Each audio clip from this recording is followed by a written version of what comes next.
Buenas noches, senor. American 965 leaving 23... In 1995, only days before Christmas, an American Airlines Boeing 757 is on its final approach to Cali, Colombia. Cali approach, American 965. The pilots are calm and relaxed. They don't know they've made a terrible mistake.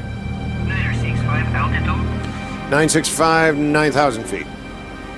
They've strayed more than 10 miles off course and no longer have a clue where they are. Oh, shit! Hold up, baby.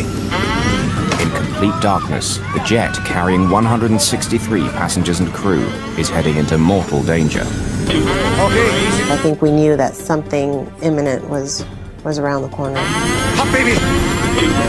More! Okay. Up!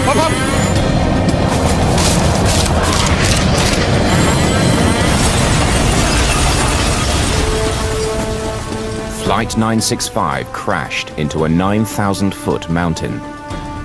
The crash reverberated throughout the aviation industry. How could one of the most technologically advanced aircraft in the world, equipped with a state-of-the-art navigational system and flown by some of the most skilled pilots, crash into the side of a mountain?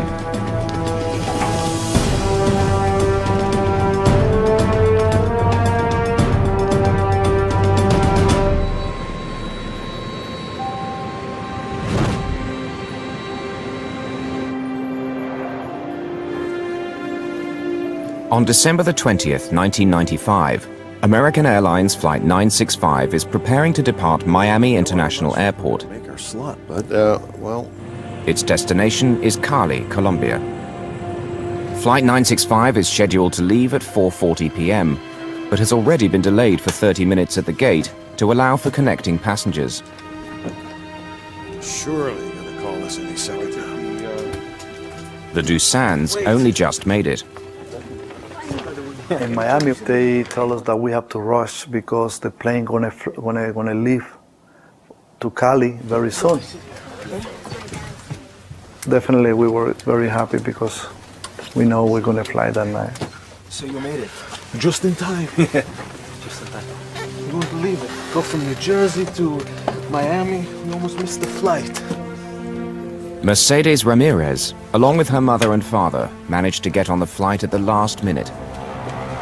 We were on standby, so we weren't sure if our names were going to be called off to actually get on that flight.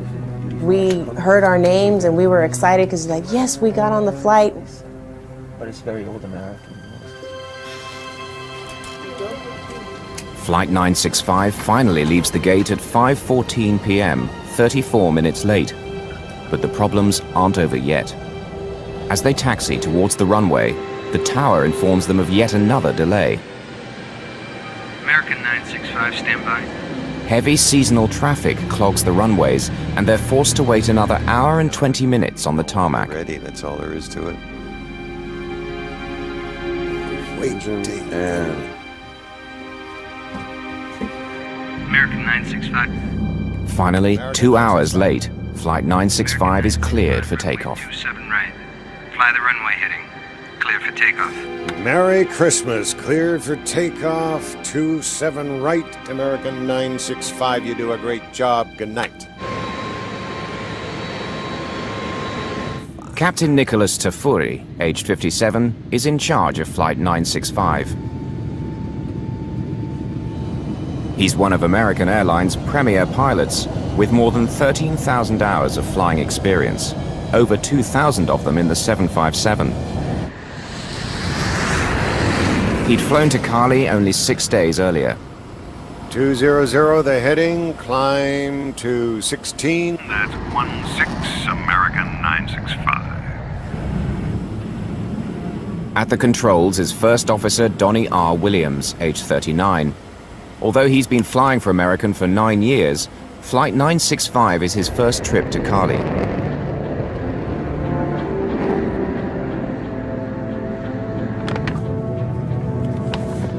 It's the holiday season, and the plane is filled with passengers starting their Christmas celebrations.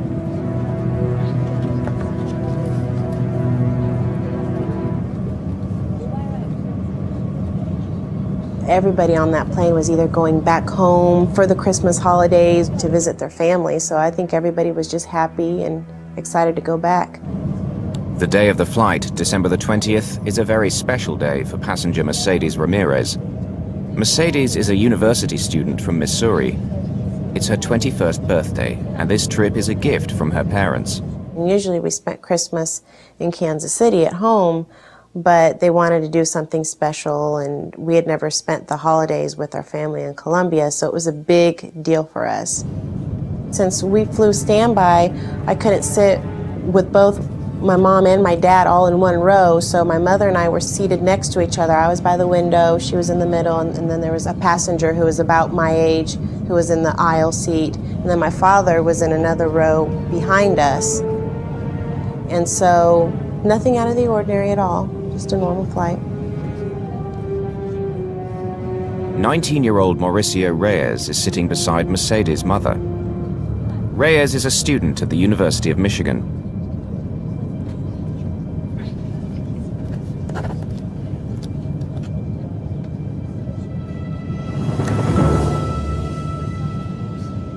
Gonzalo Dusan and his wife Nancy and their two children, Michelle and Gonzalo Jr., are seated nearby.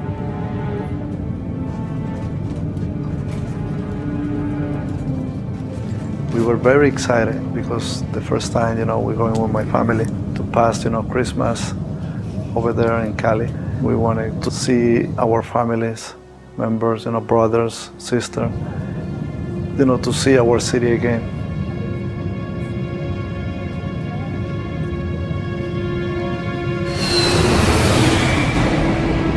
2 hours and 45 minutes into the flight, the plane is cruising at an altitude of 37,000 feet and on a pre-programmed flight path heading towards Cali's airport. 36 miles. They're flying a Boeing 757, a state-of-the-art airplane equipped with highly sophisticated computer systems.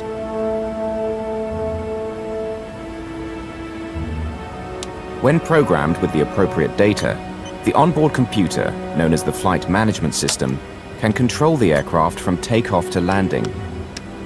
It can be a pilot's best friend, or in the case of Flight 965, their worst nightmare.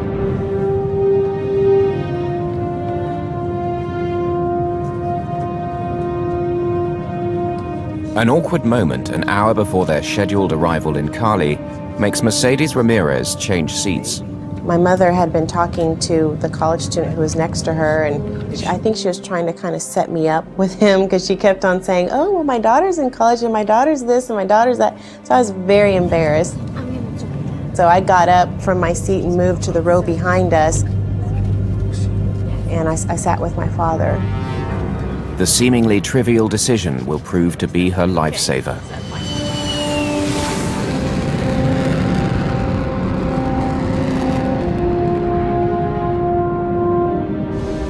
It's a clear, moonless night with visibility more than 6 miles. And that's just how it works. That's our scenario. But Captain Tafuri is now getting concerned about their arrival time in Cali. Debrief, 1 hour sign in, and you can't move that up at all because it's an FAA thing. FAA regulations require a minimum number of hours on the ground before the cabin crew can fly again. The plane and its crew are scheduled to leave Colombia the following morning, but the unexpected delays in Miami means the plane may be late into Cali and not able to leave on time tomorrow. When you want descent, let me know a few minutes early in case there's a language problem, okay? Sure. Any further delays will jeopardize their return flight the next day.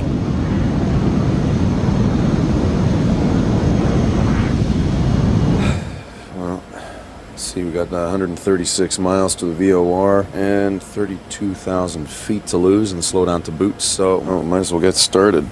If they land within the next 25 minutes, they'll beat the deadline. All right, sir. And if you'd keep the speed up on the descent, it'd help us too, okay? Okay. Okay, Gonzalito, let your sister sit beside the window. Gonzalo Dusan's children quarrel over the window seat, not knowing that the consequences will be dire. And I remember I told them, before Cali when when the plane start to lose altitude.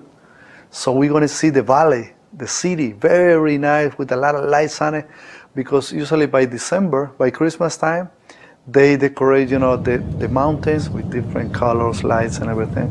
Then they start to fight for the window side. And I was fighting with my brother, Gonzalito. We were fighting for the window. Okay, Gonzalito, let your sister have a chance by the window. And I'm like, oh, I wanna see the lights, I wanna see the airport. And he got mad. Okay, Michelito, sit by you. Go see what your cousin are. Good boy, Gonzalito. Okay, Michel, take a look at the lights. Let's come sit here. Come sit beside me. Come sit there. We're almost there. Michel, can you see the lights outside the window? Ladies and gentlemen, this is your captain speaking. We have begun our descent for landing at Cali. It's a lovely evening. As we'd expected, we'll pass a shower or two on the way in. This lovely evening is about to end. In 30 seconds, the pilots will make the first of a series of mistakes, which will result in the death of nearly everyone on board.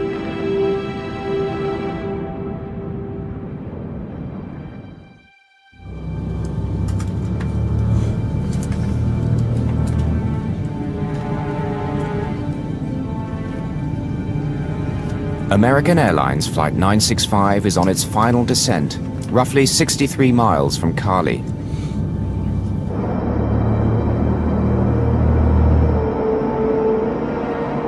Cali's Aragon Airport is situated at the end of a long valley. On both sides of the valley are towering mountain ranges that stretch to almost 14,000 feet. It's a formidable sight.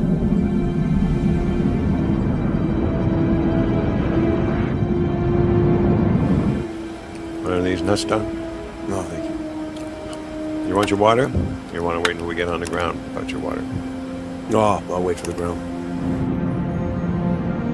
To guide the plane on its proper pre-programmed flight path, the aircraft must pass over a series of waypoints. These are generally radio beacons at fixed positions along the route.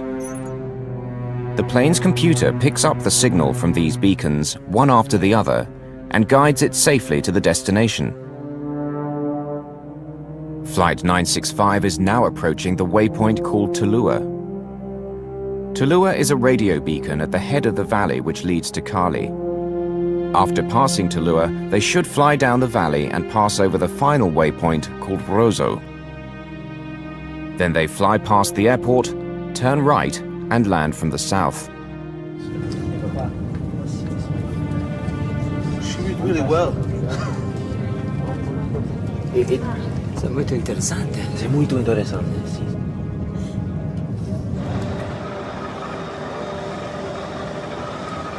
Cali approach, American 965.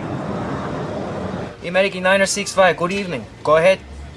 Buenas noches, senor. American 965. Cali Air Traffic Controller Nelson Rivera will oversee the final approach of Flight 965. But he has a problem. Insurgents opposed to the Colombian government have blown up the radar installation. Rivera has no way of knowing where planes are until they radio their position. The distance DME from Cali? Without radar, the air traffic controller must rely on the flight crew to provide the aircraft's distance to the runway. The DME is 6'3". The DME is the distance measuring equipment in the Boeing cockpit. Roger. American 965 is clear to Cali. Descend and maintain 5,000 feet. Altimeter? 3002. Report Tulua. Okay, understood. Clear direct to Cali, VOR, report Tulua. Affirmative. It's a misunderstanding. Captain Tafuri thinks he's being told to fly direct to Cali and forget all about Tulua. But the controller needs him to report when he passes Tulua so that he knows where the plane is. To me, the word directly means that he was authorized to go directly to Cali, that there was no delay. Therefore, he had to inform us of his position in Tulua, because we don't have radar. I needed him to inform me of that exact location. identificar ese punto. Tafuri punches direct to Kali in his computer. Since the plane no longer has to pass over them, all the waypoints between his present position and Kali will now be erased, including Tulua, the one he's now approaching. Put direct Cali for you in there. Okay, thank you. Flight attendants, please prepare for landing. Thank you.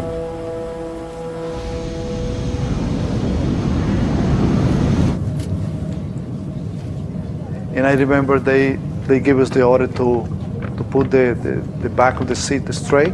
I remember that. And everybody was, so happy because we were very close to the city. –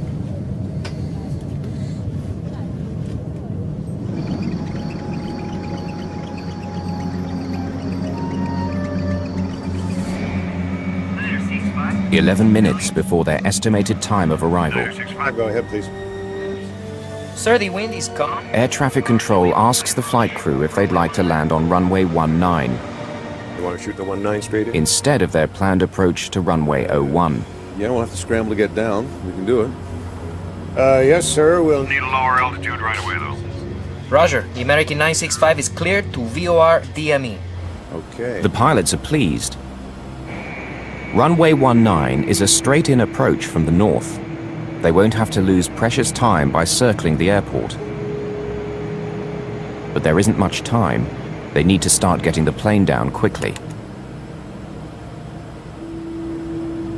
Williams deploys the speed brakes. The brakes are flaps on the top of the wings. When they're raised, they reduce lift and increase the plane's rate of descent. Approach runway 19. Rosso number 1 arrival. Report. This split-second decision to land on runway 19 sets off a chain of events that will end in disaster. arrival. We'll report VOR. Thank you, sir. Report Tulua, VOR. Report to Lua. I got to give you a Tulua first of all. You want to go right to Cal or to Tulua? I thought he said the Rosso 1 arrival. Yeah, he did. We got time to pull that out. Events begin to unravel very quickly in the cockpit. The pilots have to locate the new charts for the approach to 19, enter the new route into the computer, and still fly the plane. And Tulua 1 Rosso. Yeah, there it is. See, that comes off Tulua. They're getting totally confused. The controller keeps asking them to report when they've passed Tulua. But having erased it from their computer, they have no idea where it is. Map should be. Captain Tafuri asks the tower if they can forget Tulua and fly directly to Rosso, their last waypoint before the runway. Can American Airlines 965 go direct to Rosso? And then do the Rosso arrival, sir. Affirmative. Take the Rosso 1 and runway 19. The wind is calm. All right, Rosso. The Rosso 1 to 19. Thank you, American 965. Report Tulua at 21 miles and 5,000 feet. Okay, report. Tulua. The controller is still asking them to report passing the Tulua beacon. Without radar, he doesn't realize that they're already past it and are speeding down the valley towards the airport. Captain Tafuri now makes another fateful decision. Having decided that they're going to head for the Rosso waypoint instead, he punches R into his computer. The computer database responds by offering a list of more than 10 waypoints to choose from, all beginning with R. Normally, the nearest one, Rosso, would be at the top of the list, but tonight it's not. Captain Tafuri doesn't notice and pushes the execute button.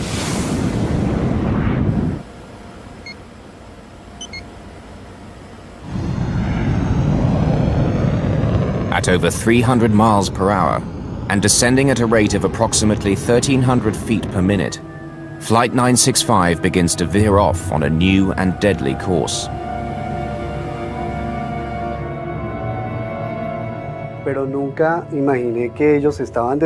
I never imagined that they were deflecting the route in addition to losing altitude, because I didn't have radar. In the cockpit of Flight 965, the pilots are completely unaware of what they've done. They're busy studying charts as their plane crosses the mountains into unknown territory.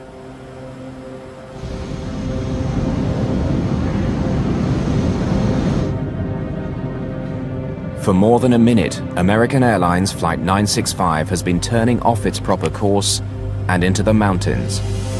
Captain Tafuri and First Officer Williams suddenly notice that their aircraft is taking them somewhere that they don't want to go. We're going out to... Let's go right to Tallulah, first of all, okay? Yeah, where are we headed? 17-7. Captain Tafuri is floundering in the pitch darkness. If he could only find the Tallulah waypoint, he could get his bearings. He switches from one computer system to another, and then manually enters the radio frequency for the Tallulah beacon. Okay, I'm getting it. 17-7 just doesn't seem right on mine. I don't know why. Left turn. So you want a left turn back around to ULQ? Nah, hell no. Let's press on to Press on to where, though? Tallulah. Hopelessly lost, and less than 2 minutes from impact, Tafuri decides to press on with his doomed approach. Let's go to Cali, first of all, okay? We fucked up here, didn't we? Yeah. Go direct CLO. How did we get fucked up here? Come to the right now. Come to the right now. The pilots don't know it, but when the plane veered off course, it crossed over the mountains. They're now in another valley, parallel with the one they should be flying down.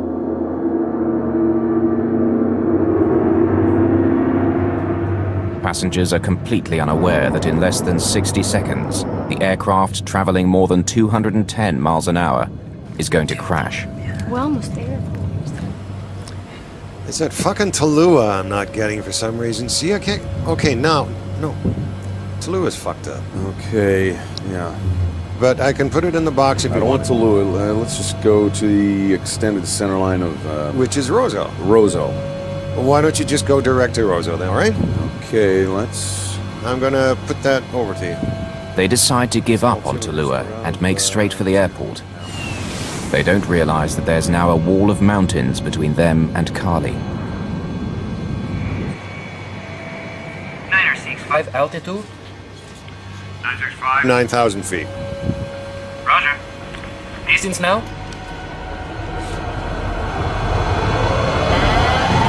The plane's ground proximity warning system is telling them they're about to crash. 965, this is Cali approach. Can you hear me?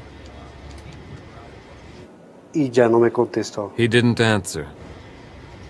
No me volvió a contestar. He never answered again. Easy does it. Easy does it. I could feel that we were just violently just going up.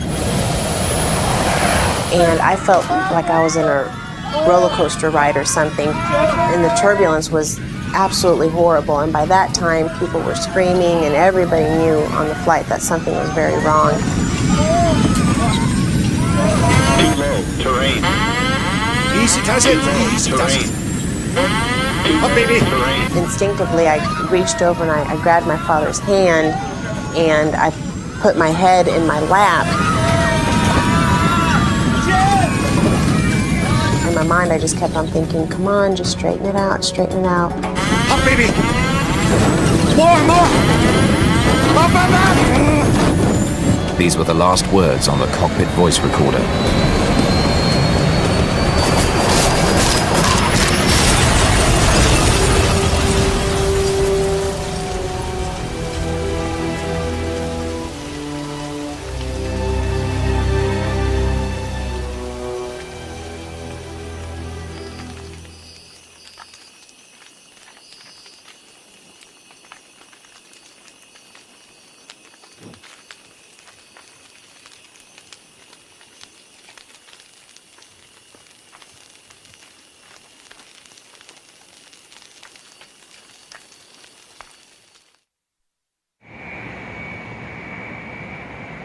American 965, this is Cali approach. Can you hear me? At 9:42 p.m. on its final approach to runway 19, American 965, can you hear me? American Airlines Flight 965 seemingly vanishes without a trace. American 965, this is Cali approach. Can you hear me?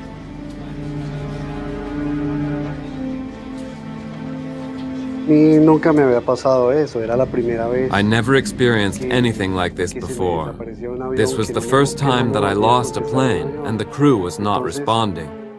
Es muy difícil asimilar. It is very difficult to grasp the moment. Cuando la aeronave no contesta, uno When the mira plane hacia didn't afuera, answer, que nosotros I trabajamos looked en el outside torno, from the y control miramos tower. hacia afuera. I could see from there the sky.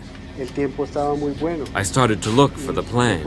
The night was clear, and I thought I could see the plane coming. But in this case, I never saw the plane. Nunca vi la aeronave. Moments after the plane's scheduled arrival, airport monitors indicate a 7-minute delay. Friends and family wait with anticipation for the arrival of their loved ones.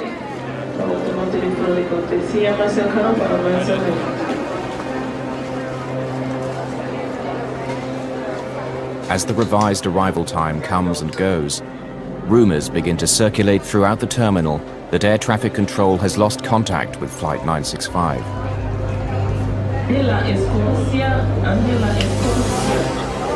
In an instant, joy turns to shock as cries that the plane has crashed spread throughout the terminal.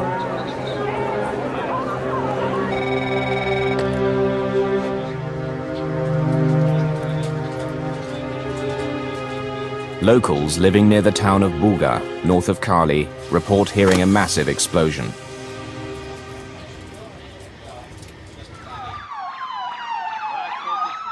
Rescue teams race to the town, which lies near the base of a local mountain range that stretches as high as 10,000 feet.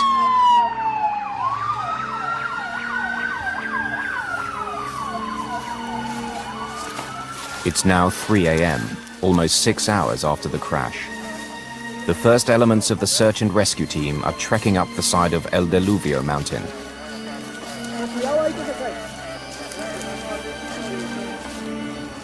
There are no roads. It's completely cut off.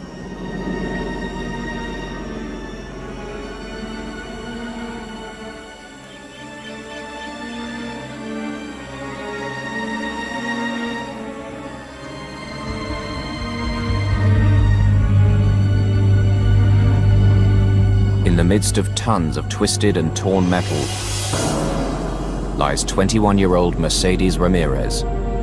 Her last memory prior to impact is grabbing her father's hand and the deafening sound from the back of the plane of the tail section striking trees. The next memory I have is the next day. It's daylight. I wake up and I see the sunlight around me, and I don't know where I am. And what's around me looks like a landfill, like a trash dump. And so as I'm laying there, I'm thinking, where in the world am I? Mercedes is critically injured with severe internal injuries and a shattered leg. Help! Is anybody out there? Help me! 19-year-old college student Mauricio Reyes also survives the impact and responds to Mercedes' cry for help. Can you move? I can try. I'm not sure. My leg is bent backwards. Okay. Please. Okay, hold on. Hold on. Okay. Help me, please. Okay. The only way for me to get out was having to drag myself over people. And I remember this lady who I had to drag myself over, and I'll never forget her.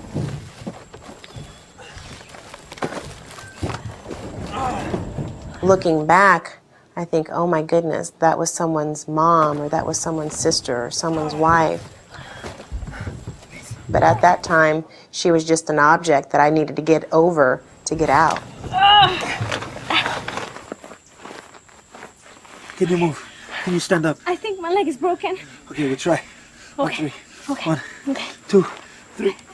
No, I can't. And when he lifted me was when the first time I actually felt pain. It just felt like an electrical current going up and down my leg. So he laid me back down, and then he went off to try to find help. Okay? Okay. Just stay here. Okay. Okay. Okay. Okay. Okay. Help! Anybody out there?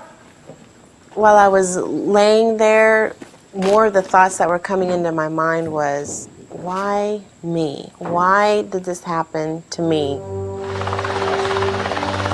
At first light, the Colombian Air Force starts searching for the crash site. They were unable to leave earlier because they had no night vision equipment.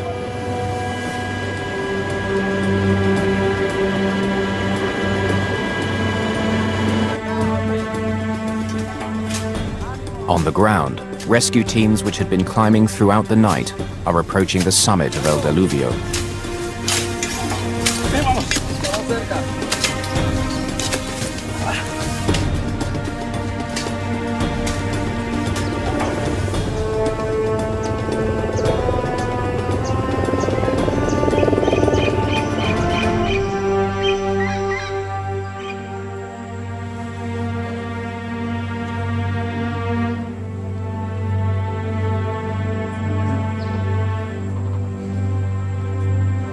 When I wake up, I start to feel the pain in my back.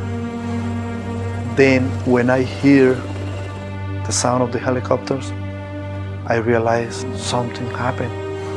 I start to feel panic. Help me! Someone please help me! Daddy, I'm here. Papa. Michelle.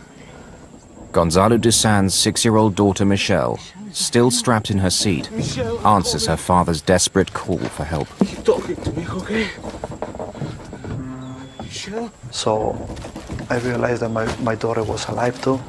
Then I start to crawl to try to look for where the voice of my daughter coming from. Michelle, please, I'm coming. Where are you? Dusan struggles to crawl through the broken and twisted cabin to reach his daughter, but she's pinned beneath the wreckage. Ow! Ow! My leg hurts. When the plane crashed, my legs, I had my seatbelt on, and I guess the crash was so deep that my legs like speared into the ground. Okay. I tried to move myself, but my legs hurt. They hurt really bad. I couldn't pick myself up. Daddy, it hurts. Okay, Michelle. I'm going to get some water for you soon and bring it back, okay? Then I try to crawl more to try to get out. Despite a severe back injury, Dusan manages to crawl towards a small open section of the fuselage. I saw a hole behind me, and I said inside me, God, help me to get out from here. Help us! Over here! Help us! When I get up of the fuselage of the plane, Papa, I remember my son talk to me. Gonzalito! here. Gonzalito! And he say, Father, help me. Gonzalito! Despite a desperate search, Gonzalo Dusan is unable to locate his son amongst the wreckage. Gonzalito!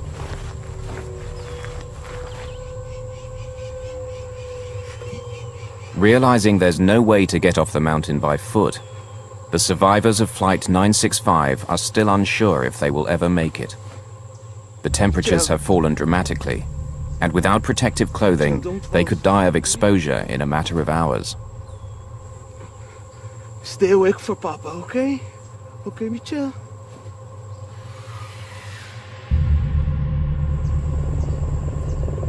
Since first light, the Colombian Air Force has been searching for the crash site without success.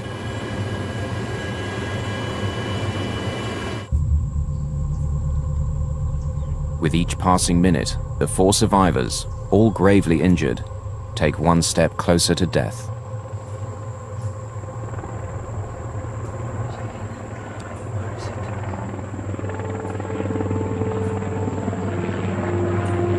Michelle!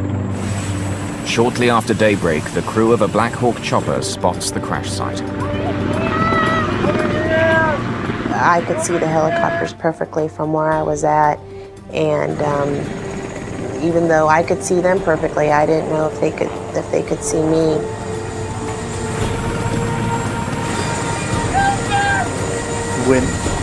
When I saw the helicopter very close to the trees, to the top of the trees, I started moving the blanket. I started moving the blanket, then so I say, oh, they saw me, they're coming for us.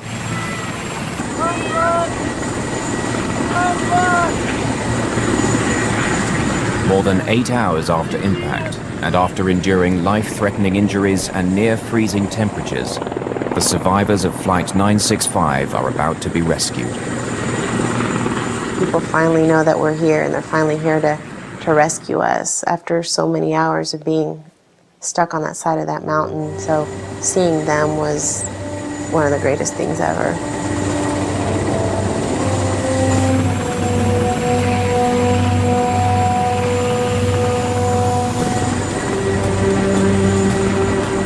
They came and they throw a rock, and the people start to descend. And I was so happy because I feel that they're gonna help us.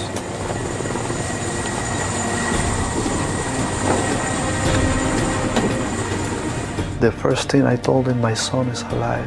My son is alive, but I don't know where he is. Help me to find him, please help me to find him. And my daughter is alive, I told them. She's inside the fuselage. As the rescue team divided up, one went into the fuselage to free Michelle. Another scoured the site for Gonzalo Dusan Jr. Gonzalo is found hanging in the branch of a nearby tree. He's been suspended in the air above the crash site for more than 8 hours. His condition is grave.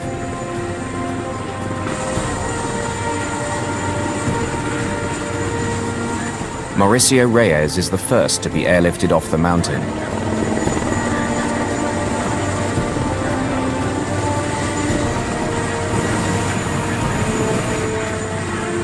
But low cloud cover grounds the chopper and delays the removal of the remaining survivors.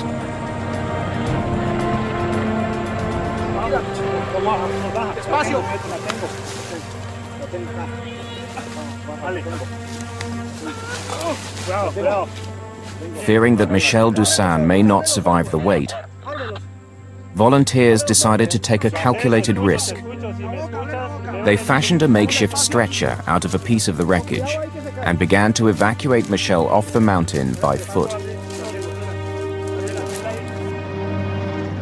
Shortly after Michelle Dusan left the crash site, the weather clears and the remaining survivors are airlifted to a base camp halfway down the mountain and then to hospital for emergency medical treatment.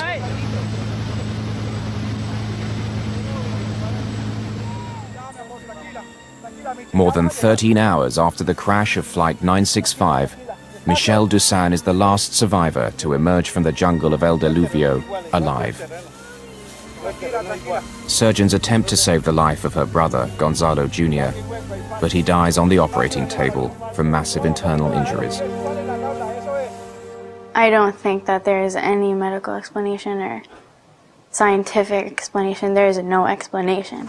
That out of 159 people that were strong and tough, that me, a little girl, a 6-year-old girl, could survive out of so many people that were so much stronger than me. I just thank God so much.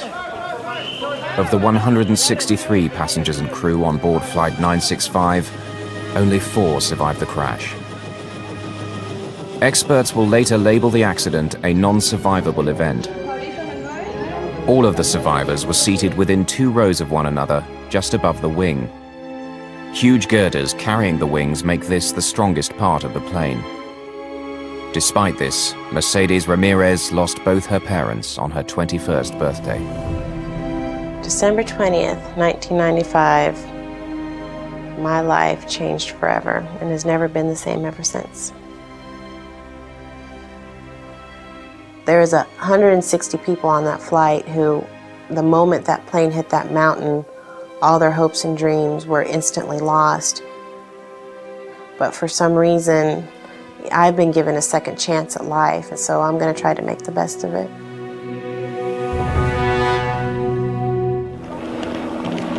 The successful evacuation of the survivors led to the gruesome task of recovering the bodies of the 159 souls who perished on the slopes of Mount Diluvio. Investigators now descend on the crash site to try to find out how one of the most sophisticated airliners, equipped with state-of-the-art technology, could veer off course and crash more than 35 miles from the airport. The investigation was led by Aeronautica Civil, Colombia's equivalent of the FAA.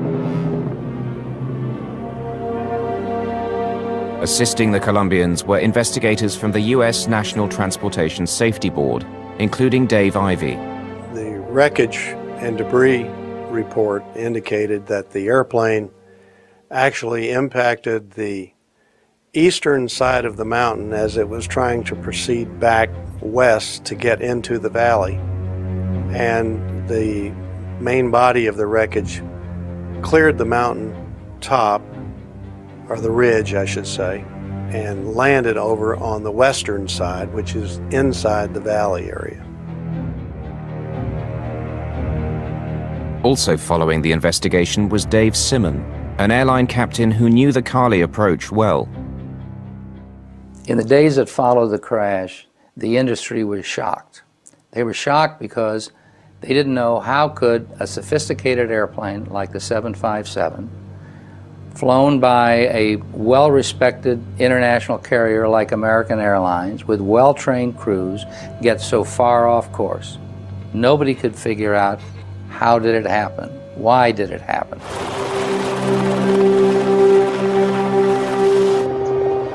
Sabotage and mechanical malfunction were soon ruled out. Attention began to focus on the action of the flight crew.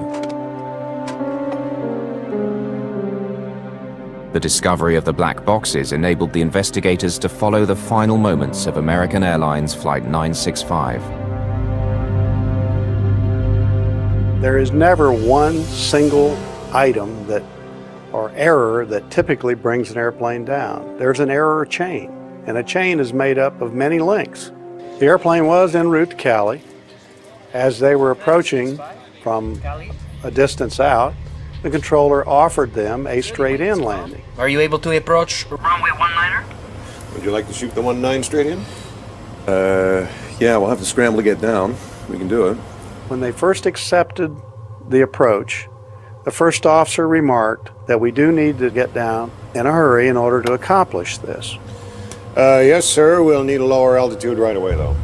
At the time the crew accepted the approach to runway 19, they were too high, too fast, and too close in to safely make this approach. To lose altitude, the first officer deploys the speed brakes. This action will come back to haunt the flight crew in the final segment of the flight. The fact that they accepted that runway put the crew in a rushed and hurried manner. Maybe at Tallulah, first of all. You want to go right to Cal or to Tallulah? I thought he said the Rosso 1 arrival. Yeah, he did. We got time to pull that out? The flight crew now needs to study the approach charts and reprogram the computer. Meanwhile, the airplane is moving at more than 5 miles per minute. And when you start to rush and you can't prepare in an adequate amount of time, then additional errors start to occur. Because they're rushed and in a hurry and scrambling, they then make a dangerous request. Can American Airlines 965 go direct to Roswell? And then do the Rosso arrival, sir. Affirmative. Take the Rosso 1 and runway 19er. When the controller said affirmative, take the Rosso 1, he meant use the Rosso 1 arrival procedure, although the crew thought he meant to go direct to Rosso. That's not a good idea because to proceed direct to Rosso is the last point just before the runway. And Rosso is the last point before landing, not the first point that you should be targeting. And this miscommunication really dealt with the pilot believing one thing and the air traffic controller believing another. That was another link, in my view, that was part of the error chain. Where are we? The crew looks at their charts in front of them, and they see the fix Rosso, and it is identified by the letter R. So they naturally put R into the computer thinking it will take them directly to Roseau. The computer offers a list of R's to choose from, but unbeknownst to the pilots, none of them is Roseau. Habit has shown, and the system is designed to place the one that is closest to your airplane first. And so here was an R that showed up first, and he selected that. A map display in front of the pilot shows the proposed course to the waypoint he selected. It will take the plane left into the mountains. According to American Airlines procedure, prior to executing an input such as this to select the R, you confirm with the other pilot, does this look correct to you? 965, 9,000 feet. This clearly was not done. If it had been, they would have seen a dotted line showing a provisional path from the nose of the airplane, turning and going back to about their 7 o'clock position. Captain Tafuri hastily presses the execute button. In aviation, we call that fast-fingered Freddy. When you don't confirm anything, you're in a big hurry to punch something in the computer, and you don't confirm where it's really going to take you. Yeah, it's a left turn. Yeah, I gotta identify that fucker, though. Unfortunately, the crew does not know that R stands for another fix that is 132 miles away behind them at about their 7 o'clock position, and that's where the airplane starts to go to.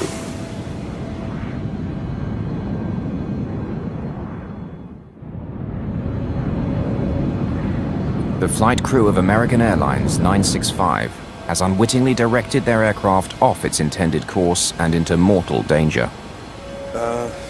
Where are we? The plane was simply doing what it was programmed to do. In this case, it's to fly to Bogota, 130 miles away. More than a minute into the turn, the pilots are unaware that the plane is flying away from Cali and is heading dangerously off course. The first officer's getting the charts out, the captain's getting the charts out, they're trying to tune radios. No one's flying the airplane, no one's watching what happens, and they assume that the automation is going to take care of them. Sometimes it will, but in this case it didn't. Where are we? We're going out to... Let's go right to Tallulah, first of all, okay? Yeah, where are we headed? 17.7 ULQ. I don't know what's with the ULQ. What happened here?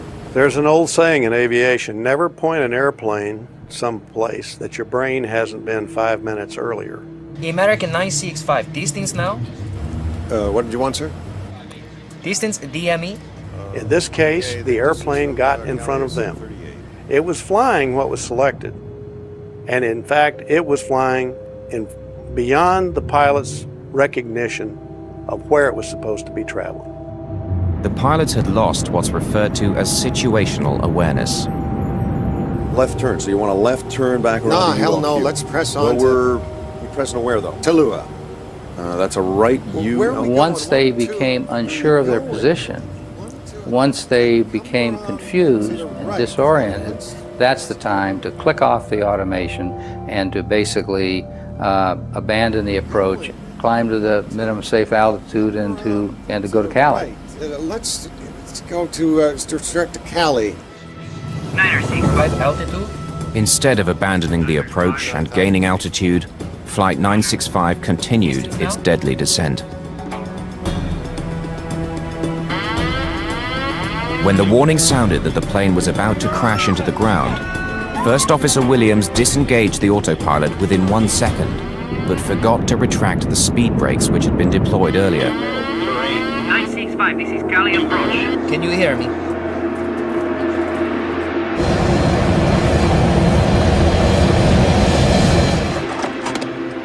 According to the official report, had they remembered to lower the speed brakes, the plane could have cleared the mountain with room to spare. This accident is known as a CFIT accident, which means controlled flight into terrain. By that I mean the airplane was controlled by the crew, and it was a perfectly normal functioning airplane, and the crew flew the airplane into the mountain. It's one of the leading causes of accidents over the last 100 years. and still is a problem. Both these pilots were experienced pilots flying the 757 for American Airlines. And both these pilots were good pilots. And I think it's like anything else. Two good pilots were led astray by a problem that they were trying to figure out. And at the time, they failed to do the basic thing, fly the airplane. A court eventually ruled that the pilots of Flight 965 had shown willful misconduct during the approach to Cali Airport. Survivor Mercedes Ramirez, who lost both her parents, continues to deal with the crash. I think this was a classic textbook case of everything you should not do when flying a plane. Hopefully it's a wake-up call to pilots that no matter how many times you've flown to a city, you just have to be alert and aware, because every little move that you make, you have the lives of people in your hands.